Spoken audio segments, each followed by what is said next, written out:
Welcome to Wolf Out Traders. हम आज की इस चर्चा में जो हमारी एनालाइज दैट स्टॉक सीरीज का एक बहुत ही खास हिस्सा है, बिल्कुल हम जिस स्टॉक के डेटा को पूरी तरह से डिकोड करने वाले हैं वो है angel one limited. This presentation is for educational purposes only and does not constitute financial advice. Equity investments are subject to market risks. Please consult a SEBI-registered investment advisor before taking any positions. ये बहुत जरूरी बात है। हाँ, तो पता है क्या, अक्सर मार्केट में देखा जाता है कि कोई भी कंपनी अपने ही चलते फिरते सफल पारंपरिक बिजनेस मॉडल को खत्म करने से डरती है। सही बात है, वो एक रिस्क होता है। राइट लेकिन आज हम एक ऐसी कंपनी का विश्लेषण कर रहे हैं जिसने अपनी पुरानी ईंट गारे वाली जो संरचना थी उसे पूरी तरह से नष्ट कर दिया, और वो भी सिर्फ इसलिए ताकि वो एक डिजिटल वेल्थ टेक जाइंट बन सके। और उसका नतीजा भी उन्हें मिला है। एग्जैक्टली ऐसा करके उन्होंने 31,096 करोड़ से ज्यादा का मार्केट कैप हासिल किया है। देखिए, ये सच में एक बेहतरीन केस स्टडी है। कम्युनिटी को ये पता होना चाहिए कि हमारा ये पूरा deep dive angel one equity analysis presentation पर आधारित है, जो कि जुलाई 2, 2026 को पब्लिश हुआ था। हाँ, जुलाई 2, 2026 का डेटा है। मार्केट में किसी भी स्टॉक का असली रूप केवल सतह पर नहीं दिखता है। तो आज हमारे पास कुल 15 स्लाइड्स का एक बहुत ही विस्तृत डेटा सेट है। एक एक करके जाएंगे हम। बिल्कुल, हम हर एक स्लाइड, हर एक मेट्रिक और उन चार्ट्स के पीछे जो यांत्रिकी छिपी है उसे समझेंगे। ये कोई ऊपर ऊपर की समरी नहीं होगी।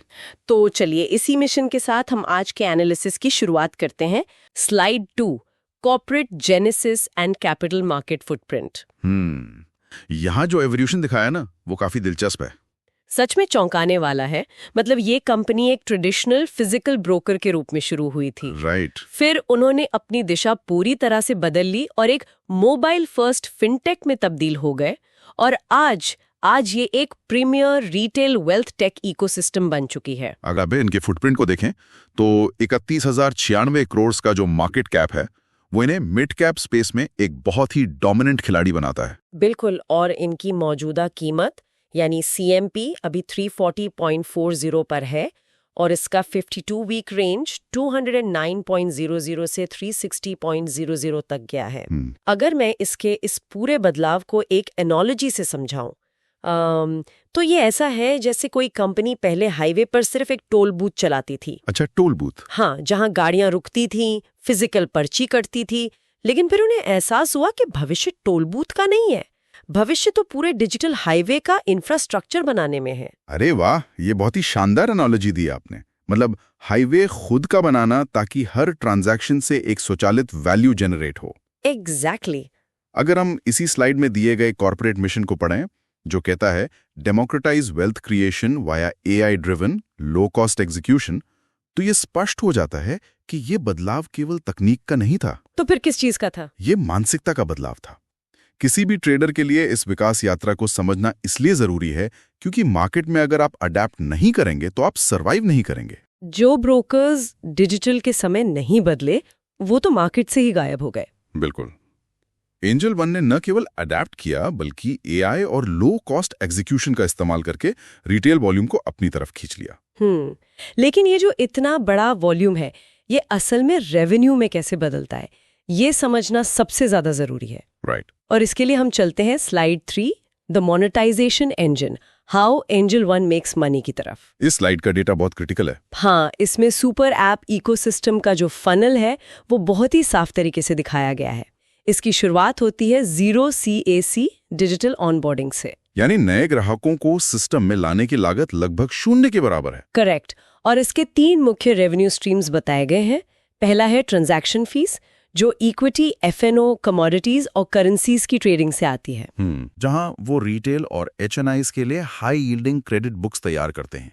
राइट।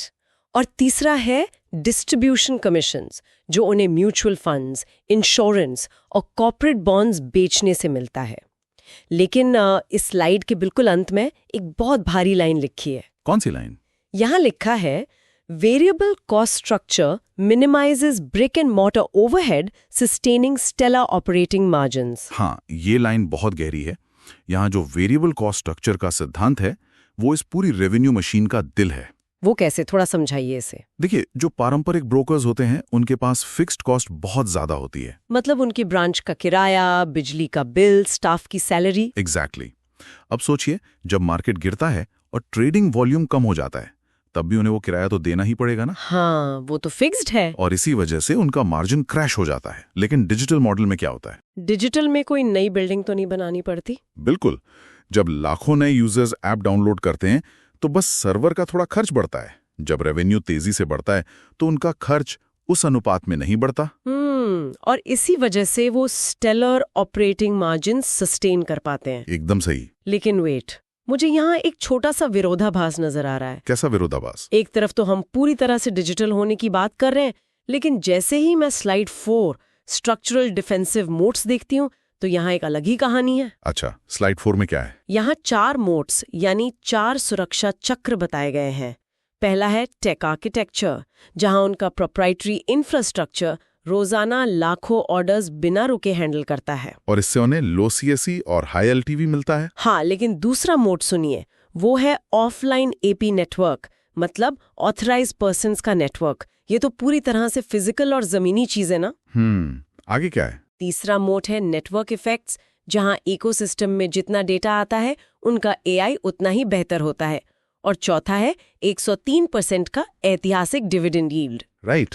तो मेरा सीधा सा सवाल आपसे ये है कि अगर सब कुछ ही डिजिटल हाईवे है तो इस ऑफलाइन API नेटवर्क की क्या जरूरत पड़ गई? क्या ये वापस पुरानी दुनिया में जाना नहीं हुआ? आपका ये ऑब्जर्वेशन बहुत ही पैना है, और सच कहूं तो यही इस कंपनी का असली मास्टर स्ट्रोक है। Master stroke? वो कैसे? देखिए, फाइनेंस की दुनिया में, खासकर अगर हम भारत के Tier 2 और Tier 3 शहरों की बात करें, तो वहां सबसे महंगी चीज क्या है? भरोसा। बिल्कुल, ट्रस्ट। कोई भी व्यक्ति, खासकर छोटे शहरों में, सिर्फ एक अच्छी दिखने वाली ऐप को देखकर अपने जीवन भर की गाड़ी कमाई निवेश नहीं करता। ये बात तो है, उन्हें एक डर रहता है। हाँ, जब उनका पैसा फंसता है या कोई तकनीकी दिक्कत आती है तो उन्हें कस्टमर केयर का रोबोट नहीं बल्कि बात करने के लिए एक असली इंसान चाहिए होता है। और यही काम ऑफलाइन API नेटवर्क करता है। एग्जैक्टली। ये डिजिटल इकोसिस्टम को एक मानवीय चेहरा दे रहा है। ये कोई पुरानी बिल्डिंग वाला फिक्स खर्चा नहीं है, बल्कि एक पार्टनरशिप मॉडल है जो उस ट्रस्ट गैप को भरता है। तो जब इस जमीनी नेटवर्क को उनके टेक के साथ मिलाते हैं तो एक ऐसा डिफेंसिव मोट बनता है जिसे सिर्फ पैसे के दम पर कोई नई फिनटेक स्टार्टअप आसानी से भेद नहीं सकती। ओहो, ये तो सच में एक बहुत बड़ा एडवांटेज है। बिल्कुल है। तो क्या इस एडवांटेज का सीधा असर उनके वैल्यूएशन पर भी दिखता है? इसका जवाब हमें अगली स्लाइड में मिलेगा। राइट, तो देखते हैं। Slide 5, sector outlook and peer valuation matrix. यहाँ एक पूरा तुलनात्मक ग्रिड दिया गया है। ये पीयर कंपैरिजन बहुत जरूरी है। हाँ, अगर हम इस मैट्रिक्स को पढ़ें तो ग्रो जैसी कंपनी का मार्केट कैप 1,28,790 करोड़ है, लेकिन उनका PE रेशियो बहुत ही ज्यादा है, 12,879.0 है, जो कि बहुत हाई है। और डिविडेंड यील्ड 0.00% है। साथ ही QT सेल्स वार 87.93% है। वही मोतीलाल ओसवाल का PE 30.94 है और QTR सेल्स वार 124.84% है। 361 का PE 35.64 है। नोवामा वेल्थ का PE 31.35 है। और एंजल वन का डेटा क्या कह रहा है? एंजल वन लिमिटेड का PE 34.00 है, डिव यील्ड 1.41% है, QTR सेल्स वार 38.20% है और ROCE 14.77% है। तो आप मुझे ये समझाइए कि इस पूरे मैट्रिक्स में जहां ग्रो जैसी कंपनियां इतनी तेजी से भाग रही हैं, एंजल वन के 38.20% तिमाही बिक्री वृद्धि और 14.77% का ROC हमें इस सेक्टर के बारे में क्या बता रहा है? इस पूरे मैट्रिक्स को डिकोड करने का सबसे सही तरीका है ग्रोथ और प्रॉफिटेबिलिटी के बीच का संतुलन देखना। संतुलन? हाँ, देखिए, जो नए प्लेयर्स हैं जैसे ग्रो, उनके पास कस्टमर एक्विजिशन बहुत तेज है, इसीलिए उनका QTR सेल्स वार हाई है। लेकिन उनका PE रेशियो आसमान पर क्यों है? क्योंकि मुनाफा अभी उस स्तर पर नहीं आया है। राइट, वो अभी बर्न कर रहे होंगे। बिल्कुल। और दूसरी तरफ कुछ बहुत पुराने प्लेयर्स हैं जिनका रेवेन्यू तो है लेकिन ग्रोथ काफी धीमी है। अब एंजल वन के डेटा को देखिए, उनका PE 34.00 है और ROC 14.77% है। ये साबित करता है कि कंपनी केवल यूजर्स नहीं जोड़ रही है, बल्कि वो उस कैपिटल पर 14.77% का ठोस रिटर्न भी जनरेट कर रही है। मतलब रिटर्न ऑन कैपिटल एम्प्लॉयड काफी सॉलिड है। हाँ, और जो 38.20% की QTR सेल्स वार है, वो ये दिखाती है कि मार्केट के परिपक्व होने के साथ साथ वो अपनी ग्रोथ को सस्टेन भी कर रहे हैं। तो प्रतिस्पर्धी परिदृश्य में ये एक बहुत ही अच्छी जगह पर बैठे हैं। ये एक स्वीट स्पॉट है, जहां कंपनी स्टार्टअप जैसी चपलता भी दिखा रही है और एक स्थापित बैंक जैसी स्थिरता भी। क्या बात है। और इस स्थिरता को भविष्य में ले जाने की जो उनकी योजना है वो हमें slide 6 strategic playbook FY27 and beyond में मिलती है। ये स्लाइड उनके फ्यूचर विजन को मैप करती है। बिल्कुल। कंपनी ने भविष्य के लिए 4 मुख्य रणनीतिक स्तंभ तय किए हैं। पहला है द पिवट, वेल्थ मैनेजमेंट। इसका मतलब है कि वो मास एफ्लुएंट और HNI क्लाइंट्स को बिस्पोक एडवाइजरी देना चाहते हैं। दूसरा स्तंभ है द यील्ड, एम्प्लीफाइंग MTF बुक। यानी अपनी बैलेंस शीट की ताकत का उपयोग करके वो इंटरेस्ट अर्निंग क्रेडिट लाइंस को बढ़ा रहे हैं। राइट। तीसरा है the tech, super app scaling. यहाँ वो प्रिडिक्टिव AI मॉडल्स का उपयोग करके इंश्योरेंस और AMC प्रोडक्ट्स को क्रॉस सेल करेंगे। और चौथा पॉइंट? चौथा है the geography, Tier 3 and 4 penetration. यहाँ वे सेमी अर्बन इलाकों में डायरेक्ट मार्केटिंग करके नए डीमैट अकाउंट्स खोलने की योजना बना रहे हैं। अब सोचिए, अगर हम इस रणनीतिक प्लेबुक को वापस स्लाइड 4 के मोड्स के साथ जोड़कर देखें, हाँ, तो पूरी तस्वीर एकदम शीशे की तरह साफ हो जाती है। ये कोई हवा में बना प्लान नहीं है। तो क्या है? ये उनके मौजूदा सुरक्षा चक्र का ही विस्तार है। जो AP नेटवर्क उन्होंने बनाया था, उसे अब वे Tier 3 और 4 शहरों में, यानी द ज्योग्राफी में नए ग्राहकों तक पहुंचने के लिए इस्तेमाल कर रहे हैं। ओह, मैं समझ रही हूँ। जो टेक आर्किटेक्चर उन्होंने डेवलप किया, वो अब सुपर ऐप स्केलिंग के जरिए क्रॉस सेलिंग में मदद कर रहा है। यानी द टेक। बिल्कुल।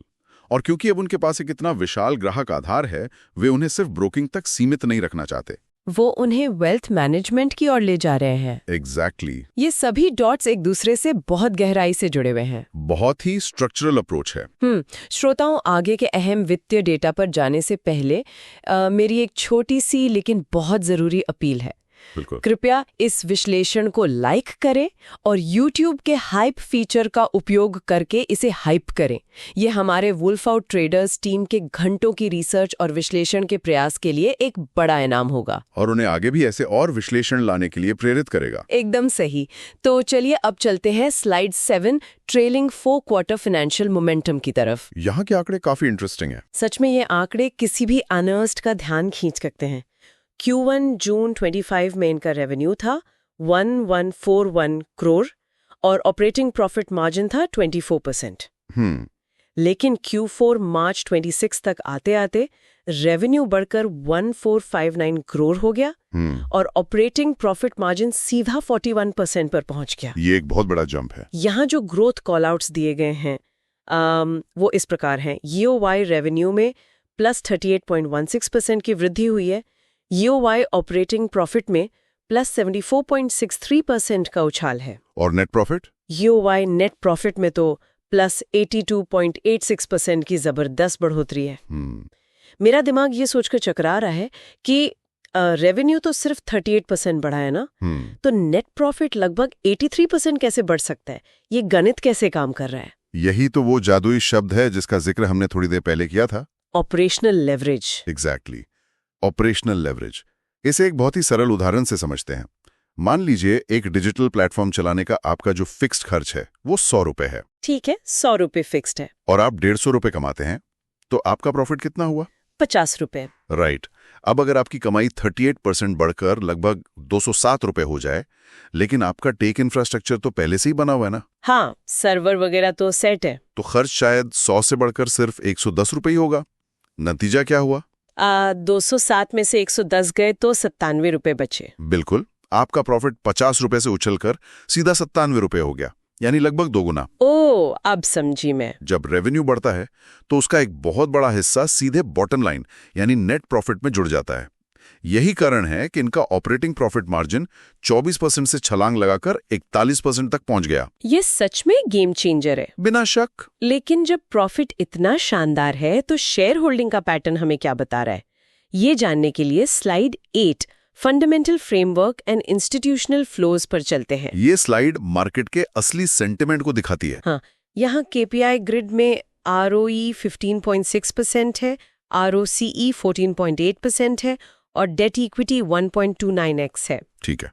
लेकिन सबसे ज्यादा उलझाने वाला डेटा शेयर होल्डिंग ट्रेंड में है। क्या दिख रहा है वहां? ग्राफ दिखाता है कि प्रमोटर्स की हिस्सेदारी कम होकर 28.80% पर आ गई है, FIIs 12.81% पर स्थिर है, लेकिन DIIs लगातार अपनी हिस्सेदारी बढ़ा रहे हैं और अब 18.88% तक पहुंच गए हैं। वो बहुत ही क्लासिक सिचुएशन है। यहाँ मेरा एक बहुत कड़ा सवाल है आपसे। मार्केट में प्रमोटर्स का अपनी ही कंपनी में हिस्सेदारी बेचना हमेशा एक खतरे की घंटी माना जाता है ना? जनरली हाँ, ऐसा ही माना जाता है। तो क्या प्रमोटर्स का बेचना और DIIs का उसे खरीदना मार्केट के लिए कोई विशेष संकेत दे रहा है? आपका संदेह बिल्कुल जायज है। प्रमोटर स्टेक कम होना अक्सर रेड फ्लैग होता है, लेकिन हमें पूरी कहानी देखनी होगी। मतलब ये कि बेच कौन रहा है, उससे ज्यादा जरूरी ये देखना है कि उसे खरीद कौन रहा है। अच्छा, इस स्लाइड में एक बहुत ही महत्वपूर्ण अंग्रेजी वाक्यांश लिखा है, अब्सॉर्बिंग द फ्लोट। हाँ, मैंने पढ़ा। इसका क्या मतलब है? इसका मतलब है कि जो शेयर मार्केट में आ रहे हैं उन्हें कमजोर हाथ नहीं खरीद रहे हैं। कमजोर हाथ मतलब रिटेल निवेशक जो पैनिक में बेच देते हैं। एग्जैक्टली। उन शेयर्स को DIIs यानी डोमेस्टिक इंस्टीट्यूशनल इन्वेस्टर्स खरीद रहे हैं, बड़े म्यूचुअल फंड्स। जब संस्थाएं 18.88% फ्लोट को अवशोषित कर लेती हैं तो ये उस स्टॉक को एक बहुत बड़ी स्ट्रक्चरल मजबूती देता है। तो प्रमोटर्स क्यों बेच रहे हैं? ये दर्शाता है कि प्रमोटर्स शायद अपनी पूंजी को कहीं और डाइवर्सिफाई कर रहे हों, लेकिन स्मार्ट मनी को कंपनी के लंबे समय के फंडामेंटल्स पर पूरा भरोसा है। ये स्पष्टीकरण बहुत ही तार्किक है। अब आगे के रोड मैप पर नजर डालते हैं। Slide 9, March 2026, print and upcoming catalysts के जरिए। फ्यूचर इवेंट्स बहुत क्रिटिकल होते हैं। बिल्कुल। यहाँ 3 डेटा पॉइंट प्रमुख हैं। पहला, टॉप लाइन पीक जो 1459 CR के क्वार्टरली रेवेन्यू को दर्शाता है। दूसरा है मार्जिन रिबाउंड, जहां OPM 41% पर स्टेबल हुआ है। और तीसरा है 134 CR का बोरोइंग एक्सपेंशन, जो कि साफ तौर पे MTF बुक को पावर देने के लिए है। राइट। और इसके साथ ही एक इवेंट हाईलाइट किया गया है। जुलाई 16, 2026 11.0 IST को Q1 FY27 अर्निंग्स रिलीज होने वाली है। ये एक बहुत बड़ा कैटलिस्ट होगा। हाँ, और यहाँ वॉच आउट्स में क्लाइंट एक्टिवेशन रेट्स और कंप्लायंस कॉस्ट्स को हाईलाइट किया गया है। देखिए, आगामी 16 जुलाई के नतीजे बहुत कुछ तय करेंगे। एक विश्लेषक के तौर पर मैं आपको बता दूं, मार्केट का ध्यान केवल रेवेन्यू के नंबर पर नहीं होगा। तो वो क्या देखेंगे? मार्केट ये देखेगा कि क्लाइंट एक्टिवेशन रेट्स क्या हैं, यानी जो लाखों नए अकाउंट खुले हैं, क्या वो असल में ट्रेडिंग कर रहे हैं या बस निष्क्रिय पड़े। हाँ, एक्टिवेशन जरूरी है। और दूसरा महत्वपूर्ण पहलू है कंप्लायंस कॉस्ट। जैसे जैसे भारतीय बाजारों में रेगुलेटरी सख्ती बढ़ रही है, नियमों का पालन करने की लागत भी बढ़ती है। राइट। ये दोनों फैक्टर ये तय करेंगे कि 41% का ये शानदार मार्जिन आगे बना रहेगा या नहीं। रेगुलेशंस की बात निकली है तो slide 10 current macro and micro drivers एकदम सही समय पर सामने आती है। क्या क्या ड्राइवर्स हैं इसमें? यहाँ 3 मुख्य ड्राइवर्स हैं जो इस स्टॉक को प्रभावित कर रहे हैं। ड्राइवर 1 है इक्विटी कैपिटल शिफ्ट्स, जहां ऑनगोइंग ESOP अलॉटमेंट्स के कारण इक्विटी कैपिटल बेस बढ़ रहा है। ठीक है। ड्राइवर 2 है क्रेडिट रेटिंग। कंपनी के पास स्टेबल AN रेटिंग्स हैं जो कमर्शियल पेपर और बॉन्ड्स के लिए बेहतरीन है।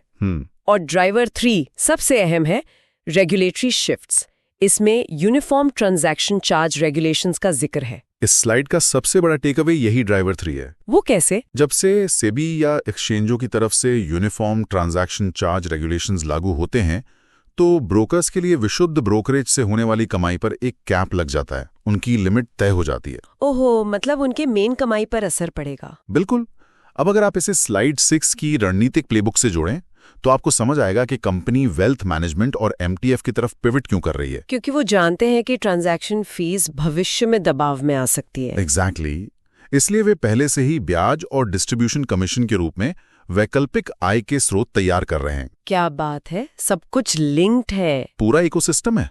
तो फंडामेंटल्स की इस गहरी समझ के बाद अब हम चार्ट्स की दुनिया में उतरते हैं। Slide 11, technical anatomy and institutional accumulation, एक बहुत ही पावरफुल स्लाइड है। चार्ट्स हमेशा एक अलग ही कहानी बताते हैं। हाँ, यहाँ चार्ट पर 330 की एक असेंडिंग ट्रेंड लाइन दिखाई गई है। मतलब बढ़ती हुई ट्रेंड लाइन। राइट। और इस ट्रेंड लाइन पर 7M वॉल्यूम के साथ एक रिजेक्शन विक बनी है। 7 मिलियन वॉल्यूम, ये बहुत बड़ा नंबर है। हाँ, तो इसका क्या मतलब हुआ? देखिए, चार्ट्स पर जब भी इतने भारी वॉल्यूम के साथ कोई रिजेक्शन विक बनती है तो वो एक साफ कहानी सुनाती है। कैसी कहानी? इसका अर्थ है कि कीमत 33 के स्तर तक गिरी जरूर, लेकिन वहां किसी बड़े प्लेयर ने, यानी जिसे हम डायनामिक इंस्टीट्यूशनल एक्यूमुलेशन कहते हैं, इतनी आक्रामकता से खरीदारी की कि कीमत को तुरंत वापस ऊपर धकेल दिया। मतलब वहां पे बहुत स्ट्रॉन्ग बाइंग हुई। बिल्कुल। एक टेक्निकल ट्रेडर के लिए इसका अर्थ यह है कि 330 का लेवल केवल चार्ट पर खींची हुई कोई रैंडम लाइन नहीं है। वो एक प्रॉपर सपोर्ट है। हाँ, वो एक ऐसा जोन है जिसे बड़े पैसे यानी स्मार्ट मनी द्वारा सक्रिय रूप से डिफेंड किया जा रहा है। लेकिन मार्केट में कभी भी सब कुछ वन वे तो नहीं होता ना? कभी नहीं। इसी द्वंद्व को दर्शाती है slide 12, the bull versus bear debate.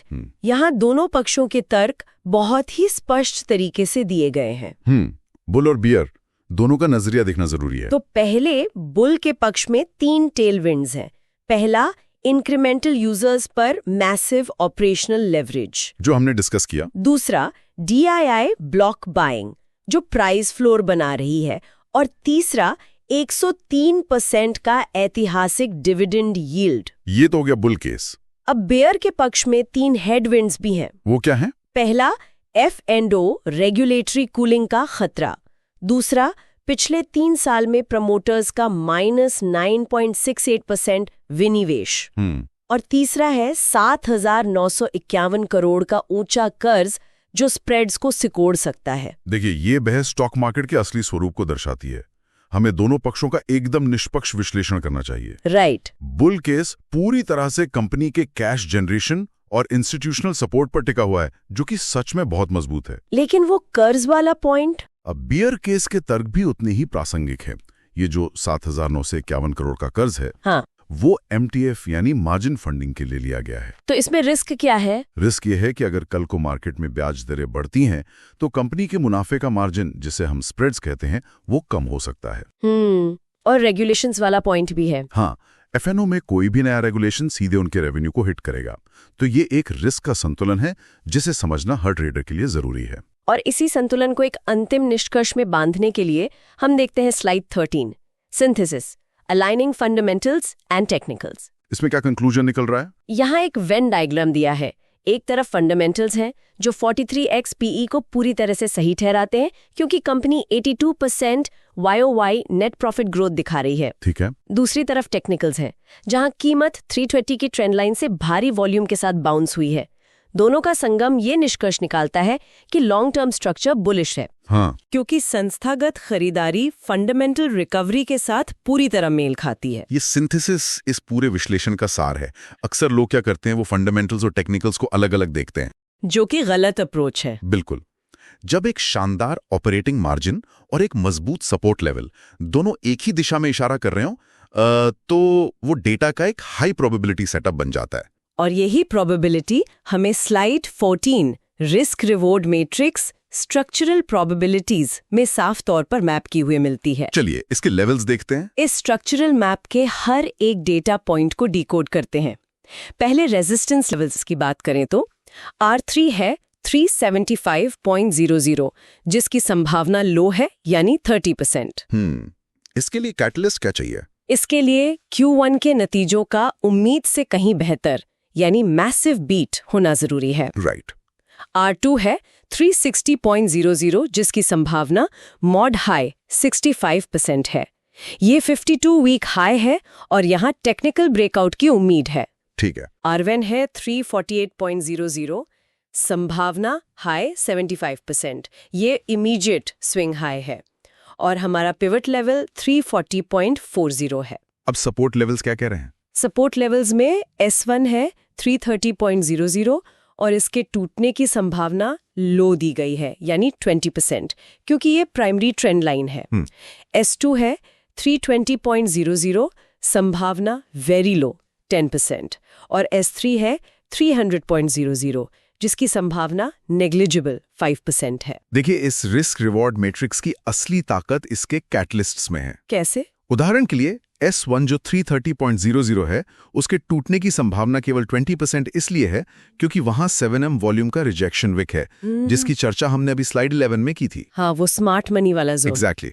ये कोई रैंडम अनुमान नहीं है, ये पूरा डेटा पर आधारित है, लेकिन मैं कम्युनिटी को फिर से स्पष्ट कर दूं, ये केवल एक स्ट्रक्चरल मैप है, ये कोई खरीद बिक्री की सलाह नहीं है। बिल्कुल। और इसी स्ट्रक्चरल मैप को एक्शन में बदलने के लिए हमारे पास आज की आखिरी स्लाइड है, slide 15, strategic outlook and action plan. इसमें क्या एक्शन प्लान दिया है?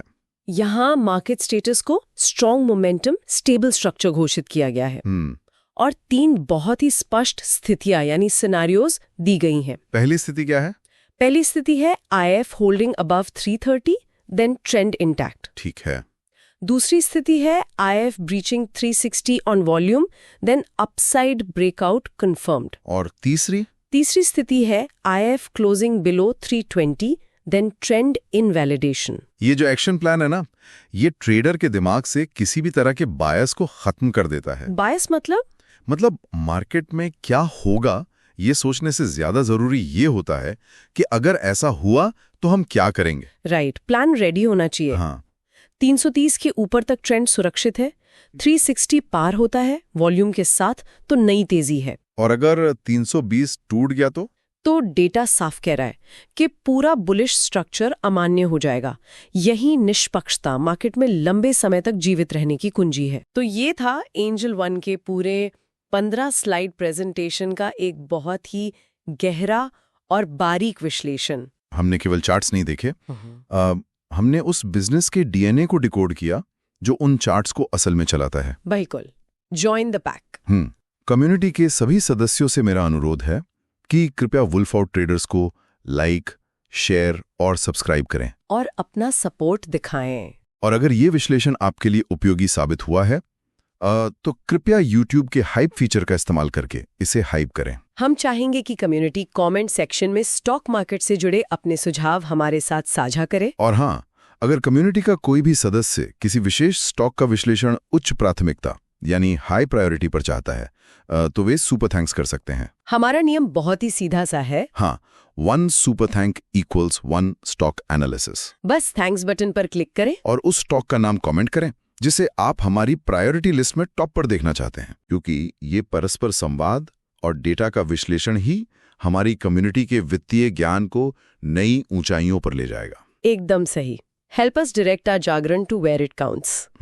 इसी विचार के साथ आज इस डीप डाइव को हम यहीं समाप्त करते हैं। बिल्कुल। Stay disciplined, stay sharp, Wolf out.